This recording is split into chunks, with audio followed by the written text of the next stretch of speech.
갑자기 눈앞이 깜깜해졌습니다. 방금까지 멀쩡했던 사람이 갑자기 한쪽 팔에 힘이 풀리고 발음이 어눌해졌다고 말합니다. 그리고 몇 분 후 그대로 쓰러졌습니다. 이 장면 너무 극적이라고 생각하시나요? 하지만 지금 이 순간에도 매일 300명 이상이 이런 방식으로 응급실에 실려오고 있습니다. 문제는 이들이 뇌졸중이라는 사실조차 모른 채 단순한 피로라고 오해한다는 겁니다. 뇌는 신체 장기 중에서도 유일하게 80% 이상 손상되기 전까진 거의 신호를 보내지 않습니다. 다시 말해 증상이 느껴졌다는 건 이미 상당히 진행됐다는 뜻입니다. 이처럼 조용히 그러나 치명적으로 다가오는 뇌혈관 질환은 단 몇 분 안에 일상과 생명을 송두리째 바꿔놓을 수 있습니다. 우리가 흔히 느끼는 두통, 어지럼증, 말이 꼬이는 느낌, 한쪽 팔이나 다리가 무거운 느낌. 이 모든 증상이 실제로는 뇌출혈이나 뇌경색의 전조일 수 있다는 사실 알고 계셨나요? 특히 60세 이상에서 갑작스럽게 시작된 두통, 평생 없던 이명이 누워서 들리기 시작한다든지 시야가 찌그러지거나 물체가 두 개로 보이는 현상, 한쪽 손끝 감각이 무뎌지는 느낌 등은 우리 뇌가 보내는 마지막 경고일 수 있습니다. 실제로 두통 한 번 없던 72세 여성이 자다가 갑자기 퍽 하는 두통을 느껴 응급실로 왔고 CT를 찍었더니 뇌동맥류 파열로 인한 지주막하 출혈이었습니다. 이 질환은 치료 골든타임을 놓치면 사망률이 30%를 넘는 매우 치명적인 질환입니다. 그렇다면 왜 이런 일이 갑자기 생길까요? 그 이유는 대부분 뇌혈관이 이미 망가지고 있었다는 사실을 몰랐기 때문입니다. 증상이 없었다고 안심한 사이 뇌혈관은 좁아지고 탄력을 잃고 언제 터질지 모르는 시한폭탄으로 변해 있던 겁니다. 가장 안타까운 건 이런 대부분의 뇌졸중은 충분히 예방할 수 있다는 사실입니다. 조기 발견만 된다면 약물과 생활습관 개선으로 90% 이상은 막을 수 있습니다. 하지만 문제는 우리 대부분이 이 신호를 모르고 지나친다는 것이죠. 오늘 이 영상을 통해 당신의 뇌가 보내는 5가지 위험 신호를 정확히 알려드리겠습니다. 그리고 그걸 어떻게 예방하고 다스릴 수 있는지도 함께 말씀드릴 겁니다. 끝까지 보시면 분명히 누군가의 생명을 살리는 선택을 하게 되실 겁니다. 뇌가 보내는 조용한 경고 5가지 신호. 많은 분들이 뇌졸중을 떠올릴 때 영화에서나 나올 법한 극적인 장면을 생각합니다. 갑자기 쓰러지고 말을 잃고 팔다리를 못 쓰게 되는 상황 말이죠. 하지만 실제 뇌졸중의 시작은 생각보다 훨씬 조용하고 평범하게 다가옵니다. 그리고 그 신호들을 놓치는 순간 치명적인 결과가 찾아옵니다. 뇌가 보내는 첫 번째 신호는 평생 느껴본 적 없는 두통입니다. 대부분의 사람들은 두통을 가볍게 넘깁니다. 피곤해서 스트레스 받아서 잠을 못 자서 생겼겠지 하고 말이죠. 하지만 60대 이후에 갑자기 시작된 강렬한 두통은 결코 무시해서는 안 됩니다. 특히 머리가 터질 것 같다, 깨질 듯한 통증이 밀려온다, 하고 뭔가 터진 느낌이 들었다는 표현이 나올 정도라면 이건 단순한 두통이 아니라 지주막하 출혈이나 뇌동맥류 파열 같은 중증 뇌혈관 질환의 시작일 수 있습니다.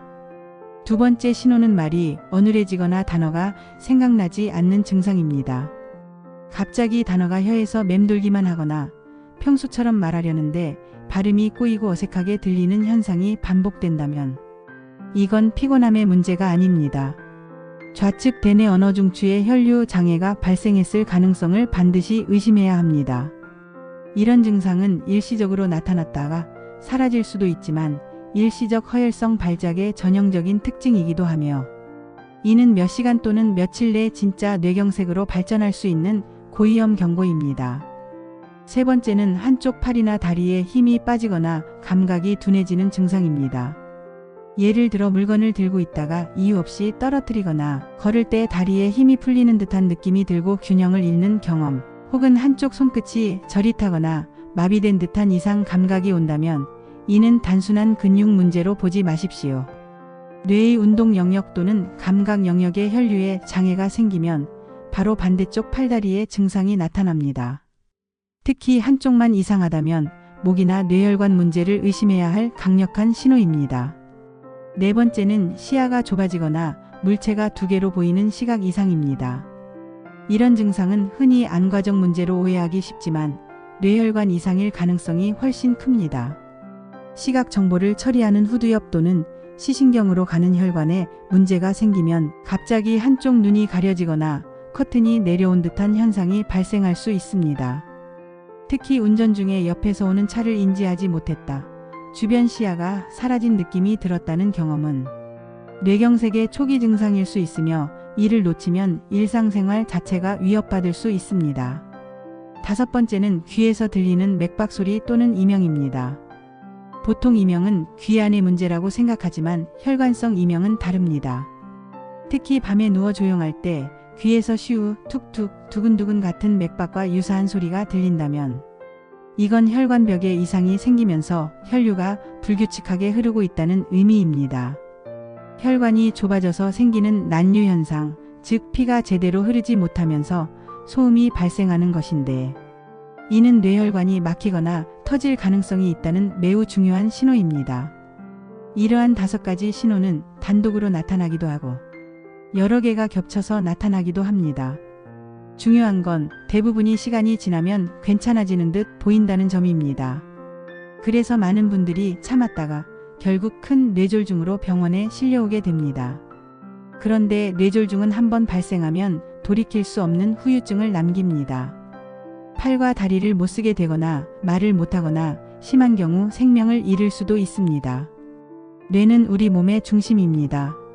움직임, 감각, 언어, 시각, 청각, 사고와 감정까지 모두 관장하는 곳이기 때문에 한 번이라도 이상 신호가 느껴졌다면 절대로 스스로 판단하지 마시고 반드시 병원에서 정밀 검사를 받아야 합니다.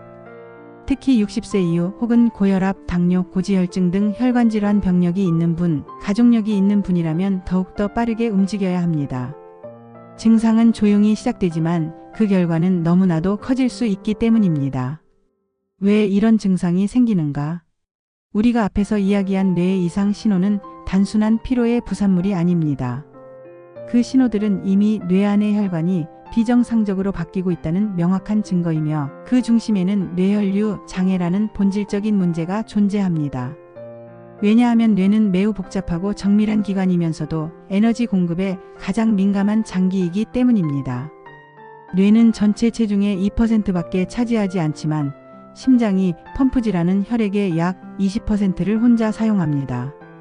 그리고 이 혈액은 단순한 산소 공급이 아니라 신경세포 생존 그 자체와 직결됩니다. 놀라운 사실은 뇌세포는 단 30초만 산소 공급이 끊겨도 괴사하기 시작하고 5분이면 회복 불가능한 손상으로 이어진다는 점입니다.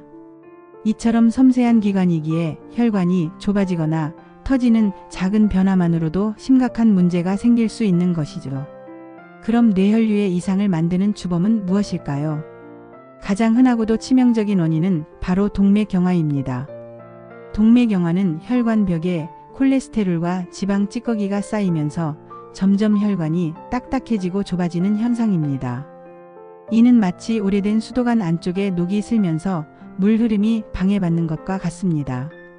그리고 이 동맥경화는 고혈압, 고지혈증, 당뇨, 흡연, 스트레스, 운동 부족 등 잘 알려진 생활습관과 밀접한 관련이 있습니다.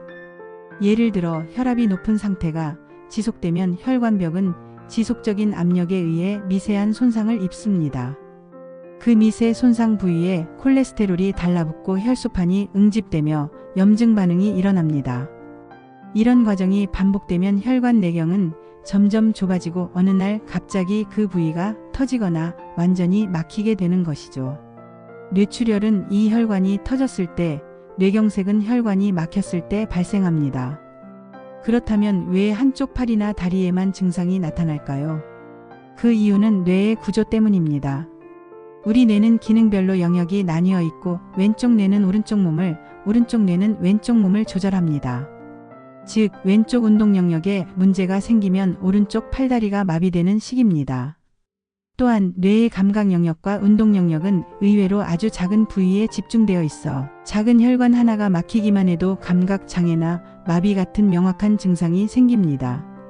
더욱 무서운 건 뇌세포는 회복이 불가능하다는 점입니다. 피부나 간 같은 장기는 손상되더라도 재생 능력이 있지만 뇌는 그렇지 않습니다. 한번 손상된 부위는 평생 회복되지 않거나 회복까지 오랜 시간이 걸립니다. 그렇기 때문에 뇌졸중의 후유증은 영구적인 장애로 남는 경우가 많습니다. 또한 최근 연구에 따르면 혈관 자체가 노화하면서 발생하는 기능 저하도 중요하게 작용합니다. 나이가 들수록 혈관벽의 탄력이 떨어지고 혈액 내 염증 수치가 증가하면서 혈관 내벽의 기능이 무뎌지는 현상이 관찰됩니다. 이로 인해 뇌혈류가 불안정해지고 일정한 혈류를 유지하지 못하게 됩니다. 즉, 단순한 막힘뿐 아니라 혈관의 흐름 자체가 불안정해지는 것도 뇌졸중을 유발할 수 있습니다. 또 하나 놓치지 말아야 할 원인이 있습니다. 바로 심장에서 직접 뇌로 향하는 혈관들, 특히 경동맥입니다. 심장에서 나오는 혈액은 경동맥을 통해 뇌로 직행하는데 이 경동맥에 죽상경화증이 쌓이면 뇌로 가는 혈류 자체가 제한됩니다. 때로는 플라크가 떨어져 나가 미세혈관을 막아 작은 경색을 일으키기도 합니다. 이렇게 발생하는 경색은 초기 증상이 거의 없고 수차례 반복되며 점점 기능을 떨어뜨리는 위험한 형태입니다. 또한 흡연은 혈관을 수축시키는 대표적인 생활 습관입니다. 담배에 포함된 니코틴은 직접적으로 혈관을 좁히고 혈압을 상승시켜 이미 좁아진 혈관에 더 큰 압력을 가하게 만듭니다. 혈관 내피세포도 손상시켜 염증 반응을 유발하고 이 모든 것이 동맥경화를 가속화시키는 원인이 됩니다. 실제로 뇌졸중을 겪은 환자 중 다수가 오랜 기간 흡연을 해온 이력이 있다는 통계도 있습니다. 결국 우리가 가볍게 생각했던 두통, 어지럼증, 마비 증상은 단순한 증상이 아니라 이미 뇌혈관 속에서 누적된 위험이 폭발하기 직전의 신호일 수 있습니다. 이 신호를 알아채지 못하면 뇌는 단 한 번의 발작으로 영원히 기능을 잃을 수 있습니다. 하지만 반대로 생각하면 이 신호를 미리 알아차릴 수 있다면 우리는 그 어떤 치료보다 강력한 예방을 실행할 수 있게 되는 것입니다. 지금 당장 실천할 수 있는 뇌혈관 질환 예방 루틴. 앞에서 말씀드린 뇌혈관의 경고 신호는 단순한 예고가 아니라 이미 우리 몸속에서 위험이 쌓이고 있다는 경고음입니다. 하지만 희망적인 사실은 있습니다. 이러한 뇌혈관 질환의 대부분은 미리 관리하면 충분히 예방 가능하다는 것입니다. 실제로 연구에 따르면 생활 습관만 제대로 바꿔도 뇌졸중 위험을 최대 90%까지 낮출 수 있다고 알려져 있습니다. 그러면 우리는 어떤 행동을 실천해야 할까요? 가장 먼저 실천할 수 있는 것은 식습관 개선입니다. 뇌혈관 건강을 위해 전 세계적으로 권장되는 식단은 바로 지중해 식단입니다. 이 식단은 올리브오일, 통곡물, 과일, 채소, 생선, 견과류가 중심이 되며 가공육이나 설탕, 포화지방이 많은 음식을 최소화하는 것이 특징입니다. 여기에 한국식으로 적용할 수 있는 방법은 흰쌀밥 대신 현미밥이나 보리밥, 가공식품 대신 제철 나물, 튀김보다는 생선구이나 조림, 소금보다는 들기름, 참기름과 된장, 청국장 등의 발효식품을 활용하는 식단입니다. 특히 등푸른 생선의 풍부한 오메가3 지방산은 혈액의 점도를 낮추고 혈관 내 염증을 줄이는 데 효과적입니다. 주 2회 이상 섭취가 권장됩니다. 그리고 하루 채소 섭취량도 중요합니다. 세계보건기구에서는 하루에 채소와 과일을 합쳐 400g 이상, 즉 손바닥만 한 접시 5개 분량의 채소를 섭취해야 한다고 말합니다. 하지만 현실적으로 이 양을 매일 섭취하기는 어렵기 때문에 비타민이나 식이섬유 보충제를 함께 활용하는 것도 하나의 방법입니다. 물론 가공된 보충제보다 자연식품 섭취가 우선이지만 일정량을 채우기 위한 도움수단으로는 충분히 권장됩니다. 두 번째로 중요한 습관은 운동입니다.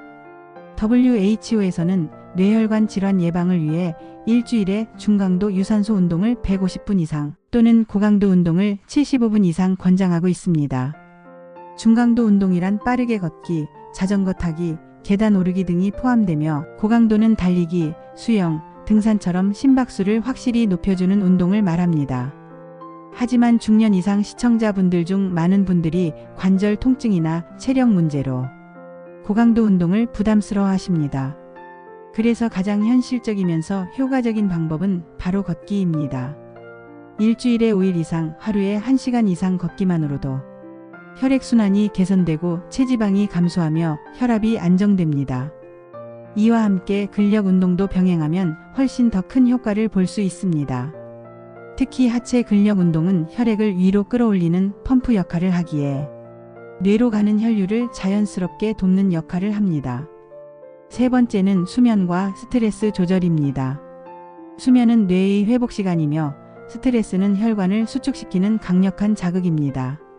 매일 7시간 이상의 숙면을 취하고 하루에 한 번 이상 명상, 스트레칭, 가벼운 호흡 운동을 하며 자신만의 이완 루틴을 만들어 보시기 바랍니다. 스트레스를 받으면 교감신경이 활성화되어 혈압이 올라가고 혈관 내벽이 긴장하게 됩니다. 이런 상황이 반복되면 혈관벽은 쉽게 손상되고 작은 자극에도 파열되거나 막히기 쉬운 상태가 됩니다. 네 번째로는 건강검진의 활용입니다. 뇌졸중은 증상이 나타났을 때보다 조기 발견으로 예방하는 것이 훨씬 쉽고 안전합니다. 우리나라에서는 만 40세 이상 성인을 대상으로 2년에 한 번 건강검진을 지원하고 있지만 여기엔 기본적인 혈압, 혈당, 지질 수치만 포함되어 있습니다. 하지만 뇌혈관 건강을 위해선 추가적으로 반드시 확인해야 할 검사 항목이 있습니다. 가장 기본적인 것은 혈압 관리입니다. 이완기 혈압이 80 이상으로 지속되거나 수축기 혈압이 140 이상으로 반복 측정된다면 이미 고혈압 초기 또는 진행 상태일 수 있습니다. 자택에서 자가 혈압 측정기를 사용하여 매일 아침, 저녁 수치를 기록해 두는 것도 매우 효과적입니다. 다음은 혈당과 지질 수치 관리입니다. 공복 혈당은 100 이하, 총 콜레스테롤은 200 이하, 중성지방은 150 이하, LDL 콜레스테롤은 90 이하, HDL은 70 이상이 이상적입니다. 이 수치들을 확인하고 수시로 체크하는 것만으로도 뇌혈관 질환의 위험을 상당히 줄일 수 있습니다. 그리고 가장 중요한 선택 항목이 하나 있습니다. 바로 경동맥 초음파 검사입니다. 이 검사는 목에 위치한 주요 혈관의 벽 두께, 혈류 속도, 플라크 존재 유무를 직접 확인할 수 있으며 뇌혈관 질환 위험도를 예측하는 데 매우 유용한 검사입니다. 특히 60세 이상 고혈압 당뇨병 병력이 있거나 가족력이 있는 경우 반드시 이 검사를 권장드립니다. 마지막으로 실천할 수 있는 건 금연과 금주입니다. 흡연은 혈관을 수축시키고 동맥경화를 가속화시킵니다. 음주는 뇌의 혈류를 불안정하게 만들고 고혈압을 유발하며 뇌출혈의 위험도 높입니다. 이미 수많은 연구에서 금연과 금주만으로 뇌졸중 위험이 2배 이상 낮아진다는 결과가 반복되고 있습니다. 결론은 명확합니다. 식사, 운동, 수면, 검사, 금연. 이 5가지는 누구나 지금부터 시작할 수 있으며 복잡한 치료보다 훨씬 저렴하고 안전한 진짜 예방입니다. 지금 당장 달라질 수 있습니다. 뇌는 기회를 주지 않습니다. 기회를 만드는 건 바로 지금 여러분의 선택입니다. 우리는 하루에도 수많은 신호를 무심코 지나칩니다. 몸이 조금 피곤한 건가, 스트레스 때문인가, 나이 들어서 그런가 하며 넘기지만 그 조용한 증상 하나하나가 사실은 뇌가 보내는 마지막 경고일 수 있다는 걸 이 영상을 통해 다시 한번 돌아보셨을 겁니다. 두통 한 번 없던 사람이 갑자기 머리가 터질 것 같다고 말한 다음 날 말이 어눌해지고 한쪽 팔다리에 힘이 빠지며 결국 쓰러지는 사람들. 그들은 대부분 그 전날까지 너무도 평범한 일상을 살고 있었습니다. 결코 특정한 사람들만 겪는 병이 아닙니다. 당신도 당신의 부모님도 배우자도 바로 내 옆에 있는 소중한 사람도 어느 날 갑자기 그 대상이 될 수 있다는 사실 이제는 인정해야 할 때입니다. 그렇기에 우리는 지금 이 순간부터 의심하고 점검하고 예방해야 합니다. 오늘 들은 증상 중 단 하나라도 겪고 있다면 괜찮겠지라는 말 대신 혹시 몰라서라도 병원에 가봐야겠다는 생각을 하셔야 합니다. 그 판단이 앞으로의 10년, 20년을 바꿉니다. 특히 부모님이 고혈압, 당뇨, 뇌졸중을 겪으셨거나 지금 혈압이 경계선에 있는 상태라면 더 이상은 미루지 마세요. 건강은 한순간에 무너지고 후에는 평생을 갑니다. 병이 온 다음에는 아무리 좋은 약을 먹고 수술을 하고 재활치료를 받아도 예전의 몸과 삶으로 돌아가는 건 매우 어렵습니다. 예방이 곧 생명입니다. 뇌는 한번 손상되면 재생되지 않기 때문에 지금 관리하는 것이 가장 빠르고 확실한 방법입니다. 당신의 가족이 평생을 후회하지 않게 하기 위해 당신 스스로가 갑작스러운 쓰러짐으로 모든 것을 잃지 않기 위해 오늘 이 영상을 통해 단 한 가지라도 실천해 보시기 바랍니다. 하루 30분만이라도 걸어보세요. 흰쌀밥 대신 통곡밥을 한번 시도해 보세요. 자기 전에 혈압을 재보고 내 몸의 숫자를 기록해 보세요. 작은 변화가 모여 큰 사고를 막을 수 있습니다. 그리고 부탁드립니다. 이 영상은 단순한 건강 정보가 아닙니다. 누군가의 생명을 지킬 수 있는 영상입니다. 당신이 지금 바로 이 정보를 가족, 친구, 지인에게 공유해 주세요. 그 한 번의 클릭이 평생의 감사로 돌아올 수도 있습니다. 뇌는 한번 멈추면 다시 돌아가지 않습니다. 하지만 지금 우리는 선택할 수 있습니다. 알면서도 무시할 것인지, 알았기에 행동할 것인지. 그 선택이 당신의 삶을 바꿉니다. 오늘 준비한 영상은 여기까지입니다. 영상이 도움이 되셨다면 구독과 좋아요 부탁드리겠습니다. 다음 영상에서는 더욱 유익한 영상으로 찾아뵙겠습니다. 감사합니다.